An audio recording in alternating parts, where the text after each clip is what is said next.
Hello guys, welcome to my YouTube channel Murli classes. आज अपन class 8 के मैथ्स में एक्सरसाइज 2.1 स्टार्ट करेंगे। ठीक है, जिसका नाम है linear equation in one variable, जिसके क्वेश्चंस है वो सॉल्व करेंगे। ठीक है, चलिए देखते हैं। क्वेश्चन नंबर फर्स्ट है, सॉल्व द फॉलोइंग इक्वेशन। अपन के पास जो जो इक्वेशन है वो अलग अलग टर्म में, ठीक है, अलग अलग उसमें इक्वेशंस आएंगी, वो अपन को सॉल्व करनी है। ठीक है, फर्स्ट क्या है, x-2 इक्वल्स टू 7। पहले ये सॉल्व करते हैं फर्स्ट टर्म।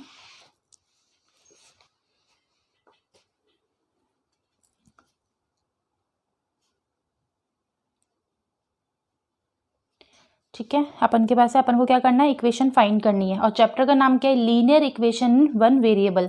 अब इसमें वन वेरिएबल का क्या मतलब है, यानी कि आपको ये वन वेरिएबल फाइंड करने के लिए देगा। ठीक है, एक्स दे देगा, वाई दे देगा, जेड दे देगा, मतलब एक ही वेरिएबल देगा, वही आपको फाइंड करना है। ऐसे आपके चैप्टर में आगे 2 वेरिएबल भी होंगे, 3 वेरिएबल होंगे, वो क्लास के अकॉर्डिंग होंगे। क्लास 8th में 1 वेरिएबल ही है। ठीक है, चलिए सॉल्व करते हैं इसको।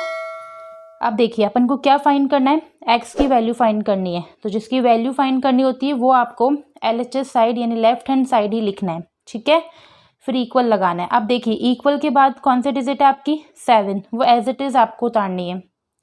ठीक है, अब देखिए यहाँ पे -2 है, इक्वल्स 2 के उधर जाके क्या बनता है, ये प्लस का 2, तो अपन लिख देंगे +2। तो आंसर क्या आ जाएगा, 7 + 2 9। तो आपकी जो एक्स की वैल्यू आई है वो क्या आई है, 9। क्लियर है आपको। ऐसे अपन को और भी क्वेश्चंस को सॉल्व करना है। क्लियर, एक बार फिर देखते हैं। यहाँ पे आपको एक्स की वैल्यू फाइंड करनी है। एक्स लिख दिया अपन ने, इक्वल के बाद जो आपकी डिजिट है वही लिखनी है। 7 है वो लिख दी, -2 है तो इक्वल्स 2 के उधर जाके वो क्या बनेगा, प्लस का 2। तो 7 + 2 आंसर क्या आएगा, 9। तो यानी आपकी जो एक्स की वैल्यू निकल के आई है वो कितनी है, 9। क्लियर है आपको। चलिए सेकंड इक्वेशन पे,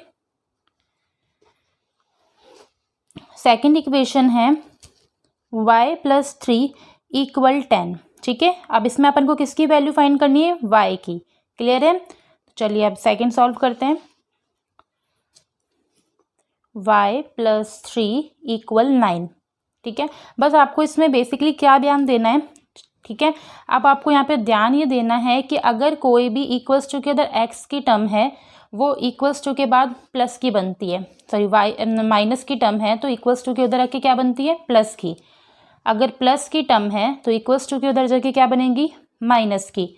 मल्टीप्लाई की टर्म है तो बनेगी डिवाइड की, एंड डिवाइड की टर्म है तो वो बन जाएगी मल्टीप्लाई की। बस आपको लीनियर इक्वेशन में ये 4 चीज़ें ध्यान रखनी है। 4 टर्म्स, 4 डिजिट्स हैं ये सारी, ये ध्यान रखनी। ठीक है, माइनस की डिजिट है तो प्लस बन जाएगी, प्लस की है तो माइनस बन जाएगी, मल्टीप्लाई की है तो डिवाइड बन जाएगी, डिवाइड की है तो मल्टीप्लाई बन जाएगी। बस इतना कॉन्सेप्ट आपको ध्यान रखना है, फिर ये चैप्टर बहुत ईजी हो जाता है। क्लियर। अब देखिए यहाँ फाइंड क्या करना है, y। तो अपन y लिखेंगे, इक्वल्स टू के बाद मैंने बताया था जो डिजिट है वही लिखेंगे, 10 लिखा। अब इधर देखिए, प्लस है, प्लस का 3 है तो इक्वल्स टू के बाद क्या बताया मैंने, प्लस का साइन क्या बन जाता है, माइनस का। तो अपन लिखेंगे -3। तो आंसर क्या आ जाएगा, 7। तो y का जो आंसर आया वो क्या आया, 7। क्लियर है, बस ये 4 चीज़ें आप ध्यान में देना, 4 कॉन्सेप्ट है, इसको ढंग से समझ लेना। ठीक है, अब देखते हैं थर्ड इक्वेशन क्या है। थर्ड है 6 = z + 2। ठीक है, अब यहाँ पे क्या है अपन के पास, इक्वेशन में z है तो अपन को z की वैल्यू फाइंड करनी है। क्लियर है, चलिए थर्ड करते हैं। 6 = z + 2। अब देखिए यहाँ पे क्या है, 6 है, एज इट इज़ लिखा। अब इक्वल के इधर क्या है अपन के पास, +2 है, इक्वल के इधर आके क्या बनेगा, -2 और इक्वल z। अब आप इसको चेंज कर सकते हैं, z = 6 - 2 भी लिख सकते हैं, कोई चेंज नहीं आएगा क्योंकि अपन ने दोनों ही वैल्यू को इधर उधर किया है तो इसलिए साइन में कोई इफेक्ट नहीं आता है इसका। ठीक है, 6 में से 2 लेस करेंगे तो आंसर क्या आएगा, 4। तो z की वैल्यू क्या निकली, 4। तो ये आपका क्या हो जाएगा, फाइनल आंसर हो जाएगा। क्लियर है, अभी जैसे मैंने किया था ना कि 6 - 2 को मैं इक्वल्स टू के उधर लेके गई और z को भी इक्वल्स टू के इधर लेके आई, तो अगर मैंने दोनों को चेंज किया है तो साइन चेंज नहीं होंगे। ऐसा मत सोचना कि प्लस है तो माइनस हो जाएगा, माइनस है तो प्लस हो जाएगा, ऐसा नहीं होता। क्लियर है। अब फोर्थ देखिए क्या है, 3/7 प्लस एक्स इक्वल 17/7, ये अपन का क्वेश्चन है। अब इसमें अपन को किसकी वैल्यू फाइंड करनी है, एक्स की वैल्यू फाइंड करनी है। तो चलिए सॉल्व करते हैं। 3/7 प्लस एक्स इक्वल 17/7, ठीक है। अब आपको एक्स की वैल्यू फाइंड करनी है, तो एक्स यहाँ पे आप एज इट इज़ लिखेंगे, इक्वल का साइन, इक्वल के बाद जो डिजिट है वो एज इट इज़ आती है, तो 17/7 एज इट इज़। अब यहाँ पे देखिए 3/7 कौन से साइन के साथ है, प्लस का, तो इक्वल्स टू कि यहाँ के क्या बनेगा, माइनस का, ठीक है। अब मुझे कैसे पता चल रहा है कि ये प्लस का साइन है, तो आपको ये कॉन्सेप्ट तो अच्छे से आना चाहिए कि अगर किसी भी डिजिट के साथ कोई साइन नहीं होता है पहले, तो आप उसको प्लस का ही पॉजिटिव साइन ही मानते हो, इसलिए मैंने बोला कि ये प्लस के साइन के साथ है। क्लियर है। अब अपन इसको सॉल्व करेंगे, तो अपन की डिजिट क्या बनी, 17/7 माइनस 3/7। अब इसको सॉल्व करना है, तो देखिए कैसे करेंगे, डायरेक्टली भी कर सकते हैं। 17 माइनस 3 क्या आंसर आएगा, 14 और अपॉन में 7, ठीक है। 7 की टेबल में 14 कितनी बार आएगा, 2 टाइम्स, तो इसको आंसर क्या आ जाएगा इसका, एक्स का 2 आंसर हो जाएगा, ठीक है।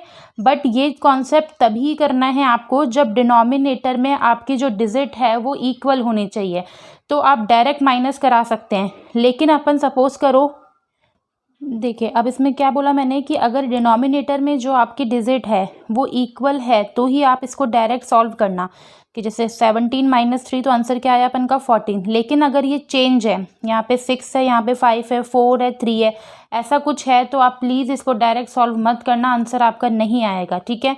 तब आप वहाँ पे एलसीएम का मेथड लगाना, वो सॉल्व करना। क्लियर है, उससे ये सॉल्व होगा। क्लियर।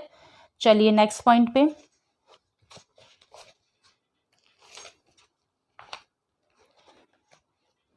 नेक्स्ट 5th पॉइंट देखते हैं। 5th पॉइंट क्या है, 6x इक्वल 12, ये आपका क्वेश्चन है। तो यहाँ पे किसकी वैल्यू फाइंड करनी है, x की वैल्यू फाइंड करनी है। तो चलिए करते हैं। 6x equal 12। अब देखिए x की वैल्यू फाइंड करनी है। अब मैंने देखा कि x के साथ क्या है, 6 भी है, तो मैंने लिखा x इक्वल 12 का 12। अब आप देखिए इन दोनों के बीच में कोई साइन नहीं है, 6 और x के बीच में कोई सा भी साइन नहीं है। तो जब ऐसी सिचुएशन आती है कि 6 और x के बीच में या कोई भी दो टर्म है उनके बीच में कोई साइन नहीं होता, तो अपन वहाँ बोलते हैं कि वो मल्टीप्लाई के साइन के साथ हैं। कौन से साइन में है, मल्टीप्लाई के। तो अभी मैंने पीछे आपको समझाया था कि मल्टीप्लाई का साइन इक्वल्स टू के उधर जाके क्या बनता है, डिवाइड का। तो यहाँ पे अपन लिखेंगे डिवाइड 6। क्लियर है। अब देखिए 6 की टेबल में 12 कितनी बार आता है, 2 टाइम्स, तो लिख दिया 2। तो x की वैल्यू क्या आ जाएगी, 2। क्लियर है। तो चलिए 6 पॉइंट पे आते हैं। 6 पॉइंट है t/5 इक्वल 10। तो यहाँ पे आपको क्या करना है, t की वैल्यू को फाइंड आउट करना है। क्या करना है, t की वैल्यू को। तो चलिए करते हैं। t/5 equal 10। तो अब जिसकी वैल्यू फाइंड करनी है वो तो एज इट इज़ लिखते हैं। तो t इक्वल 10। अब देखिए यहाँ पे 5 कहाँ है, इसके साथ डिवाइड में है, तो इक्वल्स टू के उधर जाके क्या बनेगा, मल्टीप्लाई में। क्लियर है। तो मल्टीप्लाई बाय 5, तो 10 5 ज़ा 50। तो t का जो आंसर आ जाएगा वो क्या आ जाएगा, 50। क्लियर अच्छे से। चलिए 7th पॉइंट पे आते हैं। 7th पॉइंट है आपका 2x/3 इक्वल 18। यहाँ पे भी आपको क्या फाइंड करना है, x की वैल्यू को फाइंड करना है। ठीक है। 2x/3 equal 18। क्लियर। अब इसमें ना इसने दो इक्वेशन को साथ दिया है, तो थोड़ा धीरे धीरे आराम से सॉल्व करना। ठीक है। पहले अपन लिखेंगे x की टर्म। अब अपन डायरेक्ट इसको सिंगल x नहीं बना सकते क्योंकि अपॉन में एक और डिजिट है, तो पहले इस 3 को हटाएंगे, देन उसके बाद अपन 2x को सॉल्व करेंगे। क्लियर। तो पहले 2x का एज इट इज इक्वल 18। अब देखिए डिवाइड में 3 है, तो इक्वल्स टू के वहाँ जाके क्या बनता है, मल्टीप्लाई बाय 3, तो मल्टीप्लाई 3 किया मैंने। ठीक है। फिर वापस से 2x as it is equal 18 into 3 क्या होता है, 54। ठीक है। अब इसको सॉल्व करते हैं। अब अपन फाइंड करेंगे x की वैल्यू। तो x equal 54 as it is, multiply के साइन में है, तो क्या बनेगा, डिवाइड का साइन। ठीक है, अभी आपको बताया था पहले क्वेश्चन में। इसके बाद अपन 2 की टेबल में 54 का डिवाइड लगाएंगे तो 27 इसका फाइनल आंसर हो जाएगा। क्लियर है। जब ऐसी सिचुएशन आ जाती है कि दो इक्वेशन ये आपको साथ दे देता है तो पहले एक स्टेप सॉल्व करना है, उसके बाद देन सेकंड पे, डायरेक्ट मत करना, नहीं होगा आंसर। ठीक है, चलिए नेक्स्ट पे।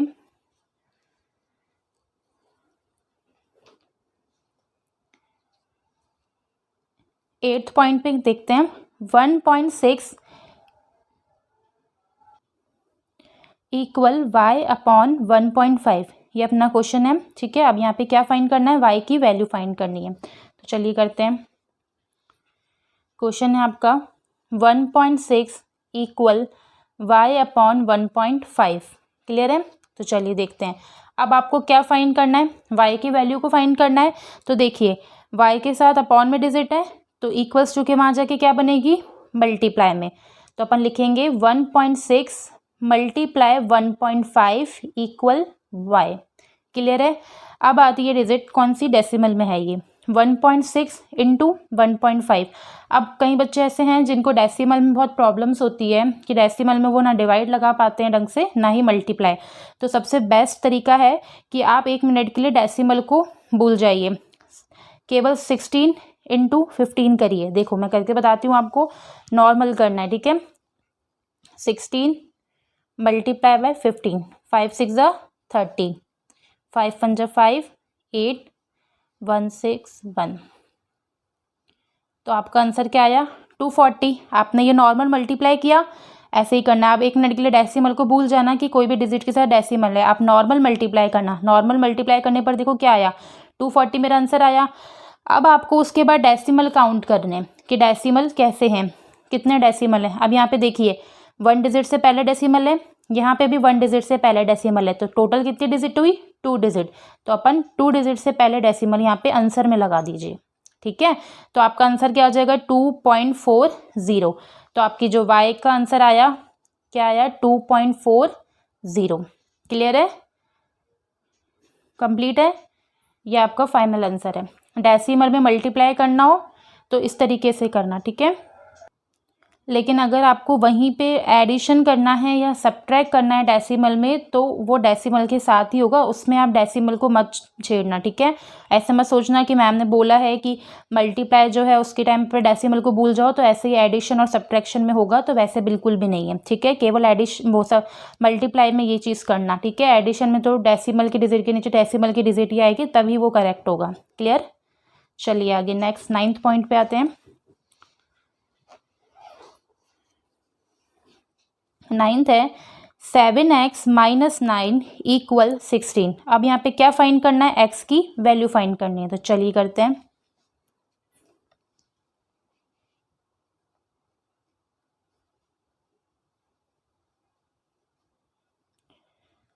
अब यहाँ पे भी दो इक्वेशन एक साथ है तो आराम से सॉल्व करना। पहले 7x का 7x as it is equal 16। अब यहाँ देखिए x के साथ ये डिजिट है पहले, तो पहले इसको हटाएंगे। ठीक है, -9 है, इक्वल्स टू के उधर जाके क्या बनाएंगे इसको, +9। तो 7x as it is equal 16 + 9 क्या होते हैं, 25। ठीक है, तो x इक्वल्स टू 25। अब यहाँ देखिए ये मल्टीप्लाई के साइन के साथ है, अपॉन, तो ये किस में बन जाएगा, डिवाइड में। 25 अपॉन 7। अब देखिए 7 की टेबल में 25 नहीं आता, तो इसलिए यही अपन का फाइनल आंसर हो जाएगा। क्लियर है,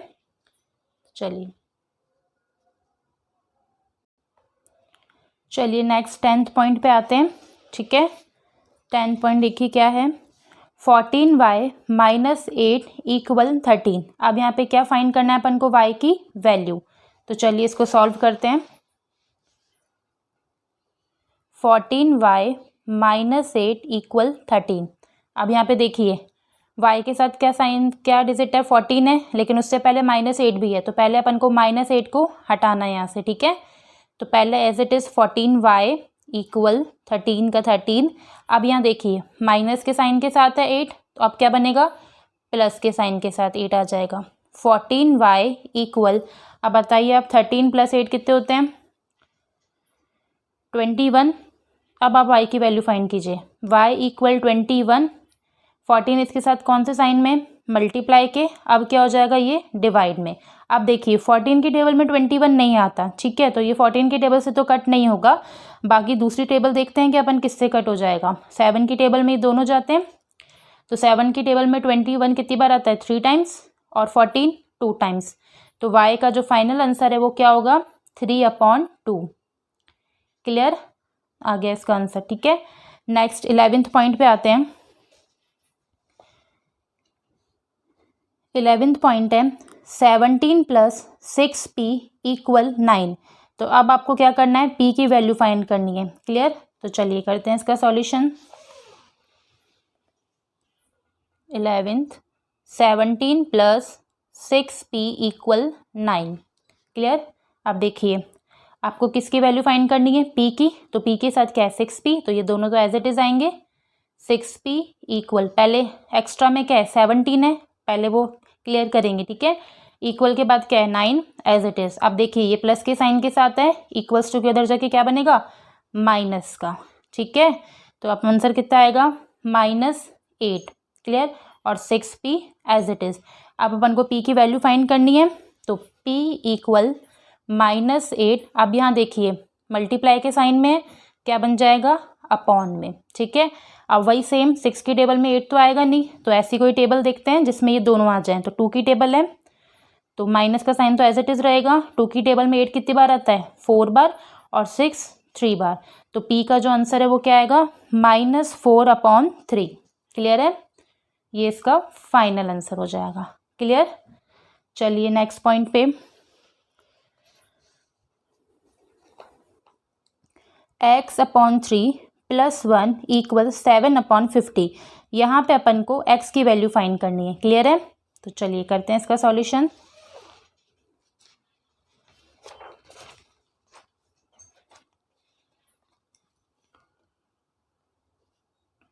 x/3 + 1 = 7/15, ये आपका क्वेश्चन है। ठीक है, तो आप देखिए पहले x की वैल्यू फाइंड करनी है, तो x के साथ पहले अपॉन में 3 है, पर लेकिन उससे पहले अपन को ये हटाना है ना, इसको यहाँ से क्लियर करना है। तो x/3 तो एज इट इज, इक्वल का साइन, उसके बाद वाली जो डिजिट है वो एज इट इज, अभी तक ऐसे ही करते आ रहे हैं। ठीक है, अब यहाँ पे देखिए +1 है, इक्वल्स टू के वहाँ जाके क्या बनेगा, ये -1। क्लियर है, अब देखिए अब मैंने आपको पहले चीज़ समझाई थी ना कि आप डायरेक्ट माइनस तभी कराएंगे जब फ्रैक्शन में आपके डिजिट्स हो, तब डायरेक्ट माइनस तभी होगा जब अपॉन में डिजिट सेम हो। ठीक है, अब देखिए यहाँ पे सेम है क्या, यहाँ तो 15 है लेकिन यहाँ कुछ नहीं है। जब कुछ नहीं होता तब अपन क्या मानते हैं, 1। तो मैंने क्या बोला था, ऐसी कंडीशन में आप कैसे सॉल्व करोगे, इसको एलसीएम लेके सॉल्व करोगे। क्लियर है, तो चलिए करके बताते हैं। x/3 = अब देखिए 15 और 1 का एलसीएम क्या है, 15 है। ठीक है, अब देखिए पहले आपको डिवाइड लगाना है। ठीक है, 15 का 15 में डिवाइड लगाओ, तो 15 की टेबल में 15 कितनी बार आता है, 1 टाइम्स आता है। अब जो आंसर आएगा उसको ऊपर जो आपकी डिजिट है उससे मल्टीप्लाई कराना। तो आपका 1 आंसर आया ना, तो 7 को 1 से मल्टीप्लाई कराओ, तो 7 बन जा 7। माइनस का साइन है, एज इट इज लगाना है। अब देखिए 1 की टेबल में 15 कितनी बार आता है, 15 टाइम्स। तो जो आंसर आया उसको ऊपर वाली डिजिट से मल्टीप्लाई कराना है, तो 15 × 1 क्या आंसर होगा, 15। क्लियर है यहाँ तक। अब नेक्स्ट स्टेप, x/3 वही as it is, equal 15 upon में रहेगा। अब 7 - 15 कीजिए, तो आंसर आप बताइए क्या आएगा, -8। ठीक है, माइनस क्यों लिखा मैंने, इसीलिए बिकॉज क्योंकि जो मेरे पास जो डिजिट है वो 15, आपको ये देखना होता है कि माइनस या प्लस में कभी भी ये देखा करो कि आपकी जो बड़ी डिजिट है उसके साथ कौन सा साइन है। तो 7 और 15 में से बड़ी डिजिट कौन सी है, मेरी 15 है, तो इसलिए 15 के साथ माइनस है, तो इसलिए मैंने आंसर में भी माइनस लगाया है। क्लियर, अब देखिए मुझे x की वैल्यू फाइंड करनी है, तो x इक्वल के बाद जो डिजिट है वो एज इट इज। अब देखिए यहाँ पे 3 हटाना है ना मुझे यहाँ से, तो 3 यहाँ पे क्या है, डिवाइड में, तो अब मेरा क्या चल जाएगा, ये मल्टीप्लाई में। क्लियर है, अब देखिए अब इसको क्रॉस कट करना होता है, या तो आप ऊपर और नीचे कट करो या क्रॉस कट करो, सेम कट कभी भी मत करना, आंसर गलत हो जाएगा। ठीक है, 3 और 15, 3 की टेबल में 3 भी आता है और 3 की टेबल में 15 भी आता है, और एक ही टेबल से कट करना है, अलग अलग से मत करना। क्लियर, तो 3 × 1 = 3, 3 × 5 = 15। अब देखिए 8 और 5 किसी भी टेबल में आते हैं नहीं, तो आपका यही फाइनल आंसर है -8/5। तो एक्स का ये फाइनल आंसर है। क्लियर है? ठीक है, अब आपको बस इतना ही ध्यान रखना है लीनियर इक्वेशन में कि प्लस की जो डिजिट है वो इक्वल्स टू के वहाँ जाके माइनस की हो जाती है, माइनस की डिजिट प्लस बन जाती है, मल्टीप्लाई की डिवाइड बन जाती है, एंड डिवाइड की मल्टीप्लाई बन जाती है। अगर ये 4 कॉन्सेप्ट अच्छे से समझ में आ गए तो उसके बाद ये एक्सरसाइज आप बहुत अच्छे से कर पाएंगे। क्लियर है? चलिए, आपको मेरी वीडियो अच्छी लगी है तो प्लीज़ मेरी वीडियो को लाइक कीजिए, सब्सक्राइब कीजिए एंड शेयर कीजिए। मिलते हैं नेक्स्ट वीडियो में। Thank you.